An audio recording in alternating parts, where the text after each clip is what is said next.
Okay, it's OWR Games. I'm Paul Smith. This is Switch. Check it out.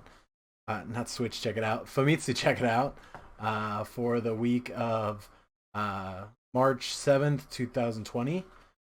We are going to be looking at Famitsu magazine again, and we're going to be talking about some of the top games in Japan this week, and some of the most anticipated games in Japan, as well as some of the articles that are in the actual issue. So here are the top 30 games. Let's see what we have. So number one this week is Persona 5 Scrambles Phantom Strikers. Okay. Persona 5 for PlayStation 4. PlayStation 4. Something I talked about last week is that Switch is definitely the heavy winner on this in Famitsu Magazine's top 30 games. So it's interesting to see a PlayStation 4 game make top. Number two is the Persona 5 Scrambles Phantom Strikers for Switch. So yeah, it's kind of interesting that the PlayStation version beat out Switch version. I think Persona has always been a PlayStation series, so I guess I can see it in that sense. But it looks by the numbers that yeah, they really did a number on the Switch numbers. Number three is Persona Sword and Shield. Number four is another PlayStation game.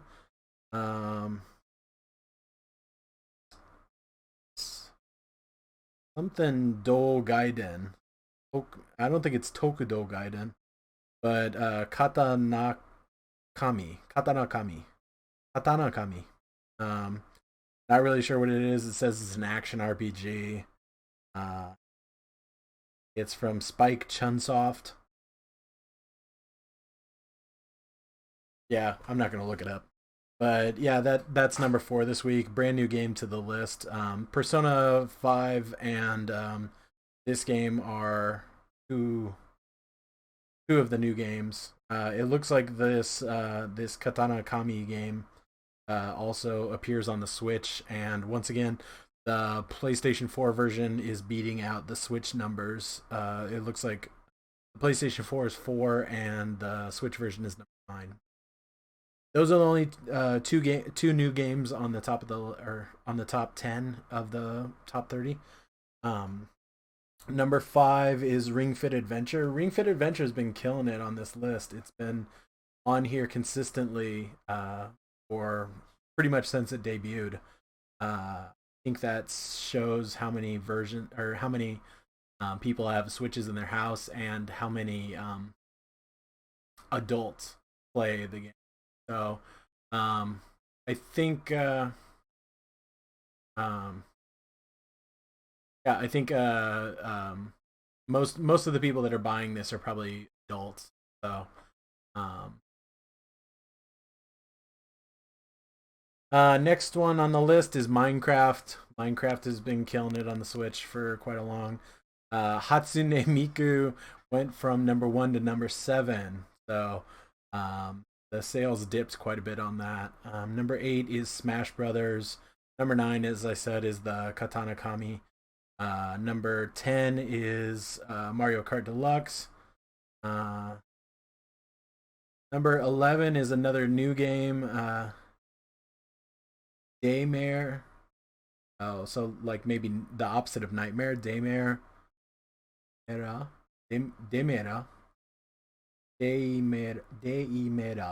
Daymera. I'm not sure. Daymera 1998. Looks like it's coming from DMM Games.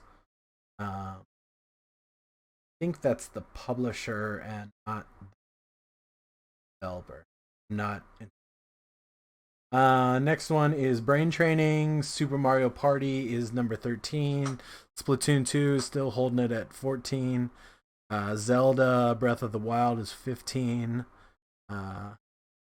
Grand Blue Fantasy, Grand Blue Fantasy Versus took a huge dip from 3 to 16. So, yeah, that took a huge hit. Luigi's Mansion is 17. Super Mario Maker 2 is 18. Yakuza is 19, down from 10, so that's quite a big jump as well. Kakarot is 20. New Super Mario Brothers U Deluxe is 21. I don't think I really need to go through any of the rest of these. So let's move on to the most anticipated games.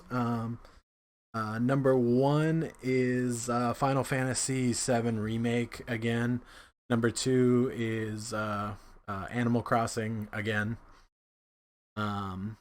Number three, up from number four, is Tales of Arise. Tales of Arise.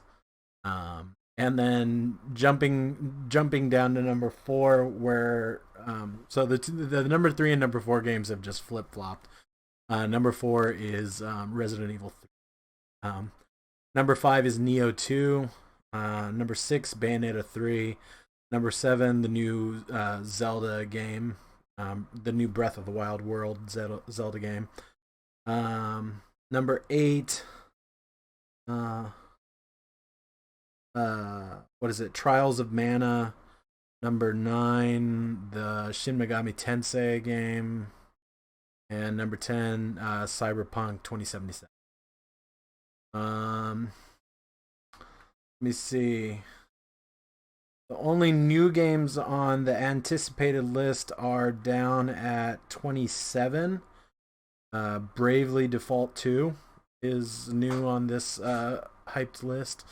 And number 29, R-Type Final 2. Let's see. So on the weekly most anticipated rookie list, these are games that don't have, they're not sequels. They're fresh original properties. Number one is being held again by Level 5 Ushido. I talked about it last week. I'm not really sure what this game is. I think I will promise that this week I'll do a little research on that. Maybe I'll put up an article on my website about the game, just from what I find out. Number two is Cyberpunk 2077. Number three goes to Tsushima. Number four is what is it?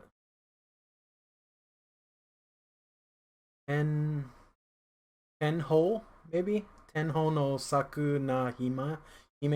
Sakuna Hime? A game from Marvelous.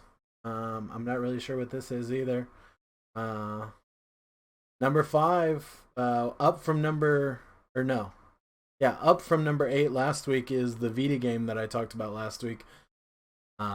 Anonymous Code. I don't think I need to go into the rest of these. Nothing has really changed from this list. There's nothing new on it. So, what's next? I just wanted to show you that because this is the Nintendo Switch 3-year anniversary issue of Famitsu, they have a huge interview with Shigeru Miyamoto on here. This interview is 12 pages long, so yeah, there's a lot to dip into.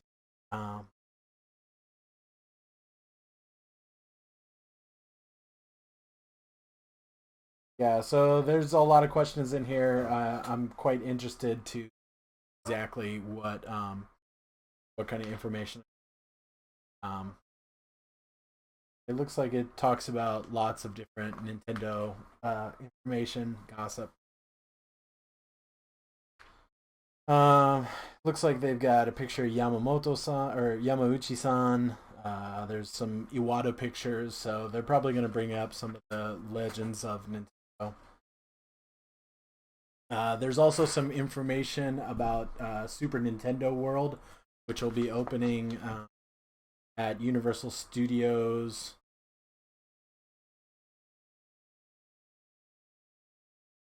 Is it opening? Is it already open?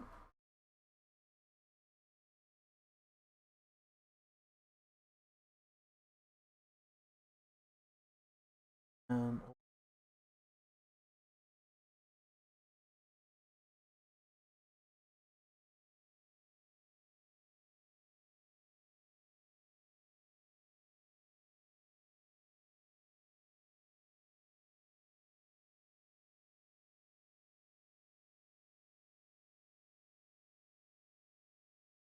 so this says that yeah, it's opening in 2020.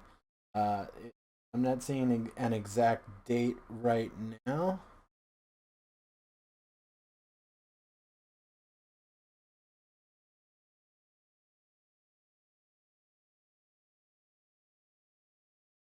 Yeah, it said that in New York, um, they had a presentation, global event, yeah, presentation on 19th of last month. Um,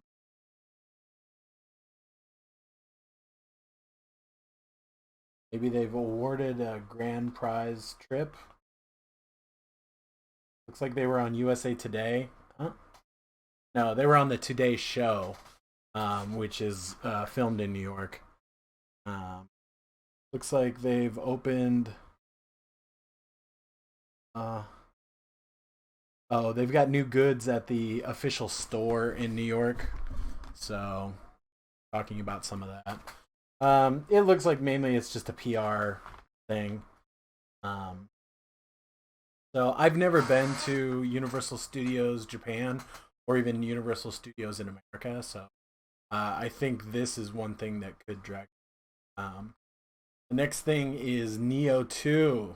Last week I was talking about how cool Nioh 2 looks, and it still looks very cool. It looks like they've just kind of brought a little bit more information. This is 3-page article. Um, I think last week was 2 pages. I mean, not three, a 6-page article. Last time I think there was. Yeah, it's showing some of the pretty cool characters that they have in here. Um, yeah, this guy looks kind of cool. Yeah, some of the guys on this page look pretty cool. Um, Lots of gods and demons on this page. Oh, there's a cute little cat. A little cat. He looks kind of cute. There's demons under the cat, so give him the cute first, and then give him the terror. Looks like some kind of a cow head demon, a horse head demon, um, a fire wheel. Like it's a cat, a cat. Where it is? A Catwoman. She's got little cat ears, and she's got these like little.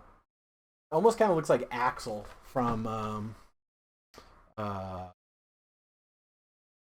Twisted Metal 2. Twisted Metal? Yeah, Twisted Metal 2.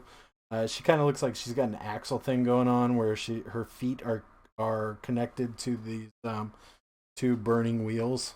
Um, and then yeah, tits are out and yeah, all that kind of stuff. Well, it's got a couple of more demons over here. The snake that is called the Night Sword God or something like that.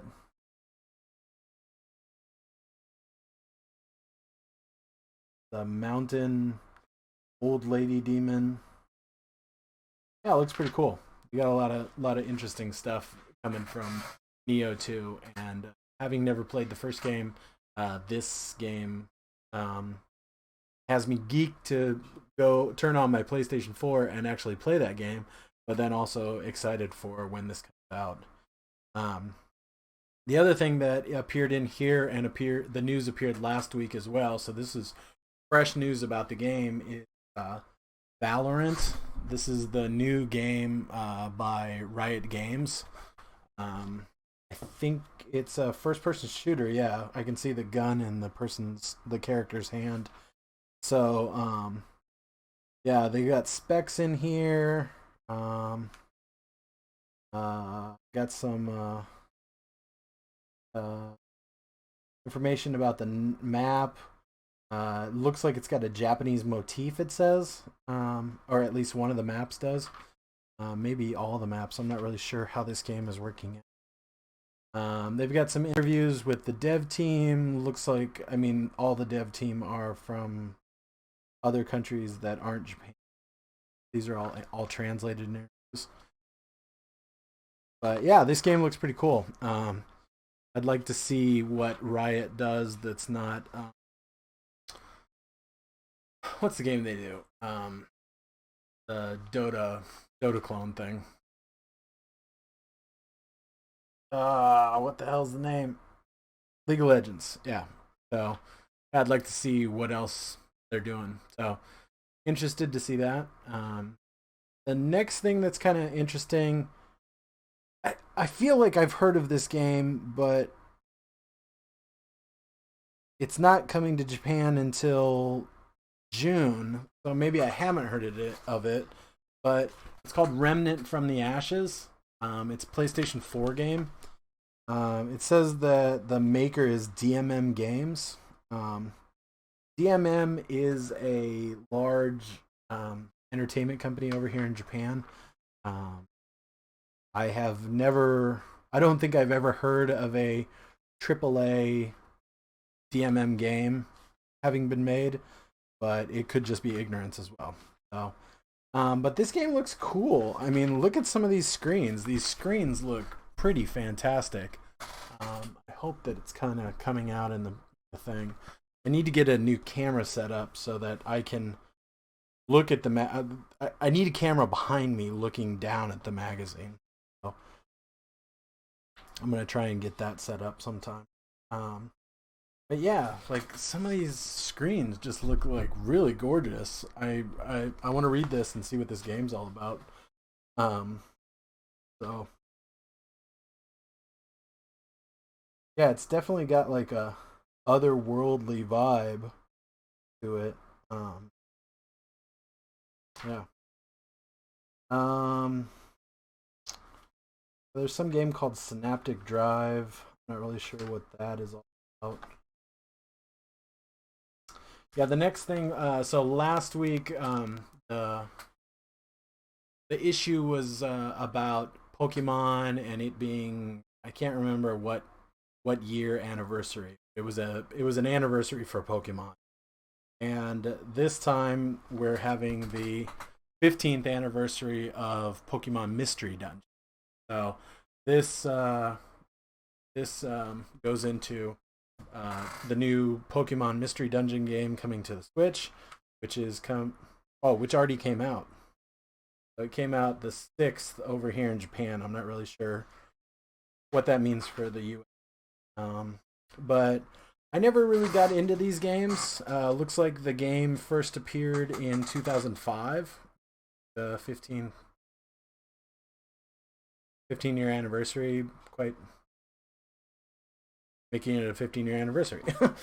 So, yeah, I never played these games. I remember Jeremy Parrish, who at the time worked for 1UP. I remember him really enjoying these games as like a roguelike. I'm not sure what his feelings are about the more current games, but I'm sure he probably still enjoys them if he's got the time to play them. Let's see.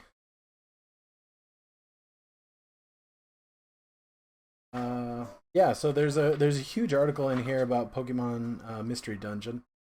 There is a very big article in here about the 3-year anniversary of the Nintendo Switch. And as you can see by this easy to understand graph, the numbers are going up, and they continue going up, and they're doing pretty well for them.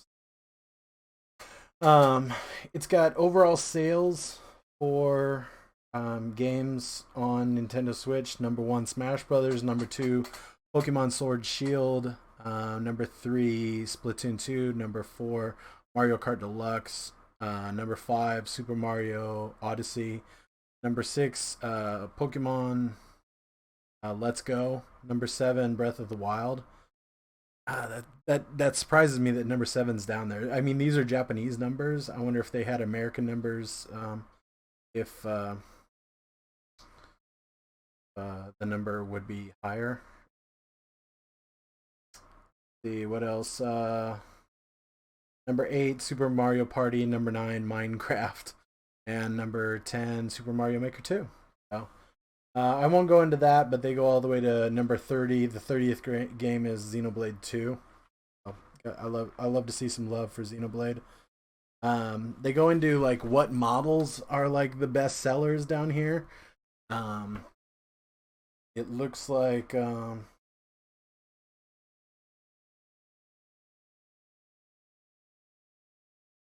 no, that's not the best sellers.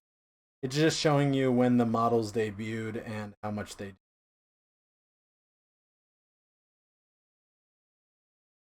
I have no interest in getting a Nintendo Switch Lite. Yeah, I'm interested if they ever come out with something bigger and cooler. What is this? Looks like they're going through kind of like the timeline of when things appeared and stuff like that. They've got like a little bit of extra information about sales, some information about Labo, Nintendo Labo, Pokemon series. Yeah, so just lots of different information. They did go in and they have reviews for all of all of the good Switch games. Like they're showing all the platinum awards in here and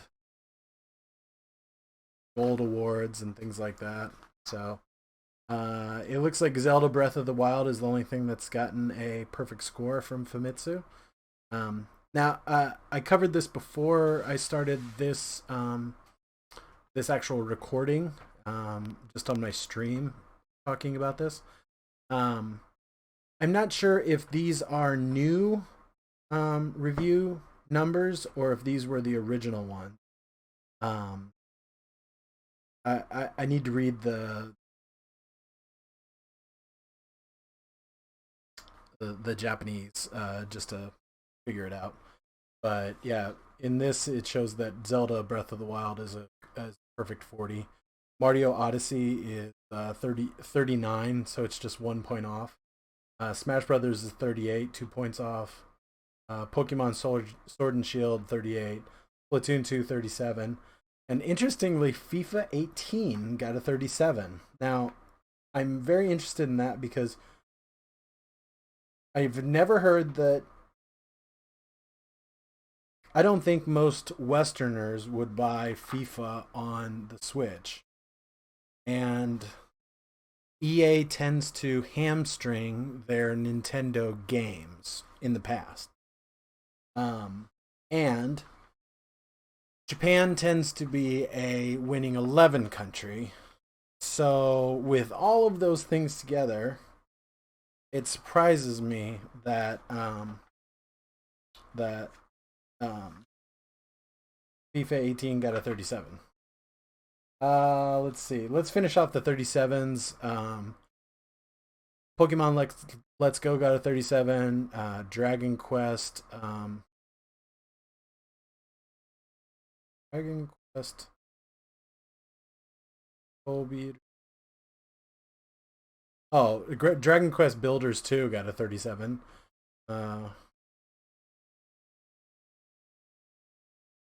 Yoshi's Yoshi's Craft World. That's the same as in the. Yeah, I guess Woolly World was the old one, and Craft World might be the new. But it got a 37. Yokai Watch 4 got a 37. I didn't even know they were making Yokai Watches still. Super Mario Maker 2 got a 37. Fire Emblem. What is that? Fuka Yumi? Fuka Yumi? Something like that. I don't know. Like Windflower Snow Month. Something. Yeah, I don't know exactly how to say it, but yeah, that Fire Emblem game got a 37. Astral Chain got a 37, and I am not going to read anything lower than a 37. It's got a bunch of awards in here for gold games. Looks like Super Mario Party got a gold. Bloodstained got a gold. That Doraemon Harvest Moon game got a gold. So yeah, just picking out some of the things. Looks good. I didn't know Gato Roboto came out on Switch. That's a good game. Night in the Woods got a 33 from Famitsu. That's really good. I like to see Western games getting reviewed well. So yeah, so that covers that. Here's the next thing I wanted to talk about. Got a few more minutes. I'm trying to keep these videos around 30 minutes. The indie game of the week is a game called Degrees of Separation. If you'll check this out, it looks kind of interesting. It is a Switch game.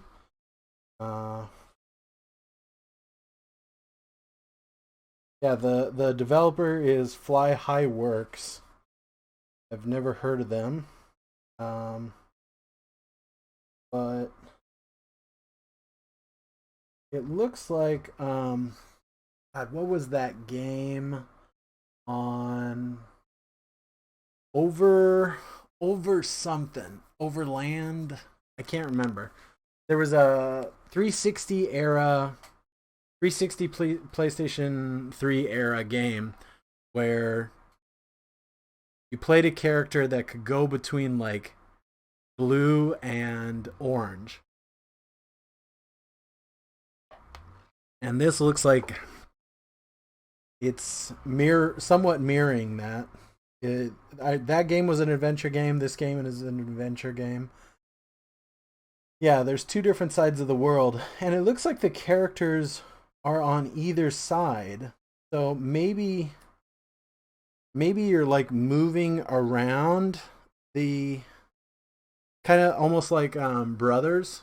You're using the two characters in tandem, and by using the characters, it's moving around this kind of wall, invisible wall between the blue side of the world and the red side of the world. At least just looking at the pictures, that's what it looks like to me. So yeah, this looks kind of cool. It says that in Japan it's going to be selling for $20 tax included. Cool. What else do we got? Yeah, I'm really interested to see this.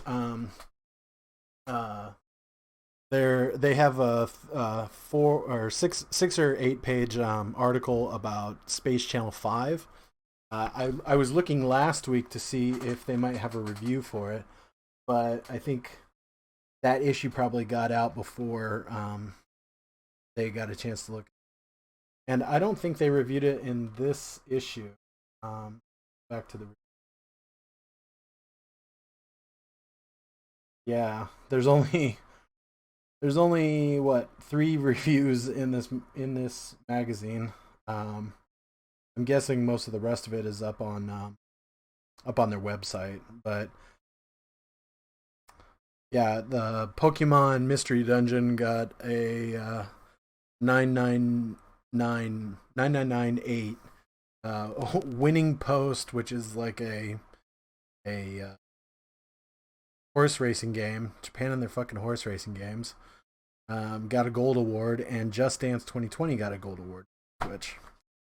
So going back to Space Channel 5, yeah, I'm interested to see what this is because being a big Dreamcast fan and liking the idea of PlayStation PlayStation VR. Um, yeah, I wonder what this game is going to be like. I mainly follow Giant Bomb's website, and I don't think that they've got a um,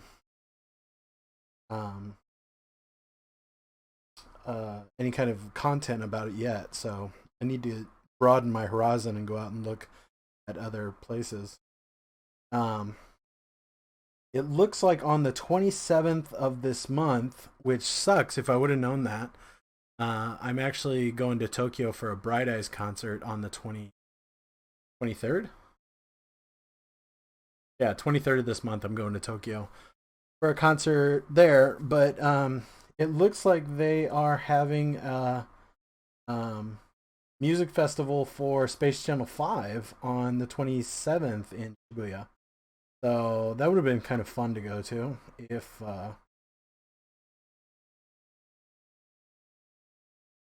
yeah, if there's still tickets available for it. But too late now. Um but yeah, they've got some interviews in here. Yeah. It looks like they're interviewing some of the original dev team. They're talking a lot about the original game. Yeah, but I'm interested to see more about that and interested to play it. I'd like to buy a PlayStation VR, but I just don't have. And I think we are going to polish off this episode with. Well, first, I want to show you what I thought was pretty cool. They do. Famitsu magazine has a lot of information, not just about video games, but all kinds of geek culture type stuff. And so sometimes things are kind of creepy and weird, and sometimes they're really fucking cool. Um, and this cool thing that I found was they are selling Sega branded wireless chargers for your phones. So it looks like they've got Mega Drive or Genesis, Saturn, and Dreamcast. So that's pretty sweet. I would love to have this Saturn one. Um, Looks like they're retailing for. Oh, it works on my phone too. I have a Mate 20 Pro, I think. I think so. Um, yeah. Looks like they're retailing for about $50. So, yeah, I think if I can, I might get one of those. Oh no, it's a present. So you have to like sign up for. Oh, okay. Yeah, you have to send them something. So that kind of sucks. I might look out on the internet and see if I can find information on how to actually buy one. So there's that, and my favorite part of the week: snacks. Japanese snacks, all kinds of food that you can't get in America that I have all kinds of access to. Let's see what we got. Um, booty daikon. Okay, so fish with some radish sauce. Sounds so. Apple mango parfait at Mini Stop. There's a Mini Stop near my house. This guy right here. That looks pretty good. Yeah. Looks like it's got a little bit of ice cream and then Apples and mangoes. Good. Um, there's a new Family Mart chicken. It's got plum flavor. Sounds kind of gross. Uh, there's a new onigiri at Lawson that is cooked salmon with cream cheese. That sounds really good. Um, Lawson has a chicken namban salad. Might be all right. I did see this yakisoba the other day at the supermarket. Guy right here. UFO is one of the more popular instant yakisobas. Uh, so it's got it says koi koi dashi sauce. Dashi is like the base of all Japanese cooking, and then koi koi means strong, strong. Um, there's a wonton ramen, and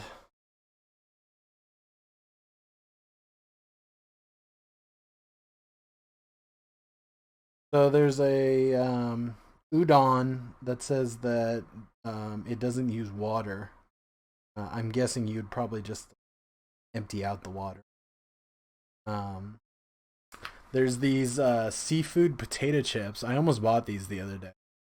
I ended up buying last week. They showed some chips that were sesame oil flavor. I bought those, and they ended up being pretty good. Um,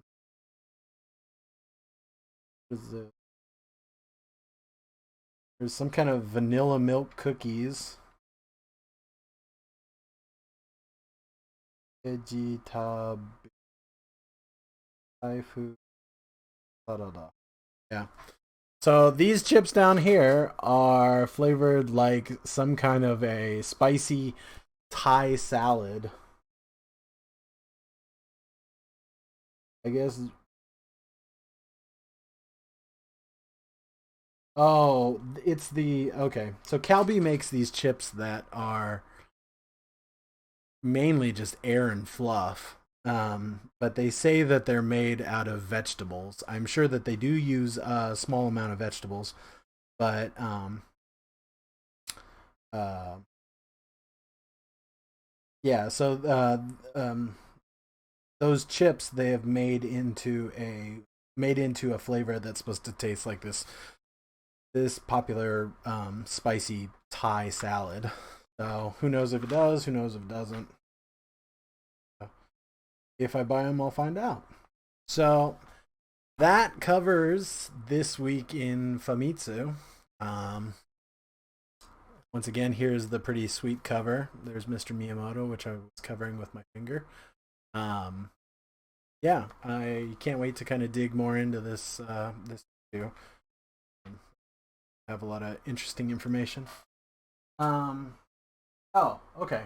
It says that the Super Nintendo Land is supposed to open this summer, just in time for the Tokyo Olympics, I guess. If tourism isn't going to be crazy enough, hopefully coronavirus is stopped a bit by then. Yeah, things will be crazy. So yeah, we'll see you next week again for another episode of Famitsu. Check it out. My name's Paul Smith. Please check out my website owrgames.com. Please follow me on Twitter, OWR Games. You can follow my personal account, which is SOPACHUO, SO 13. You can also follow my website on Facebook, Our Games, OWR Games. And yeah, please just like and subscribe and give me a reason to keep doing this. But validation is always appreciated. So that's going to be it for me today. This episode ran a little bit longer than I wanted. Looks like we're at 40 minutes on the recording, and I've been live for about an hour. So I think that's a good amount of time. So yeah, I need to do something like this that keeps me going every week. Keeps me adding more content. If you enjoyed it, let me know you enjoyed it by doing any of those things that I just went over. So, okay. See you next week.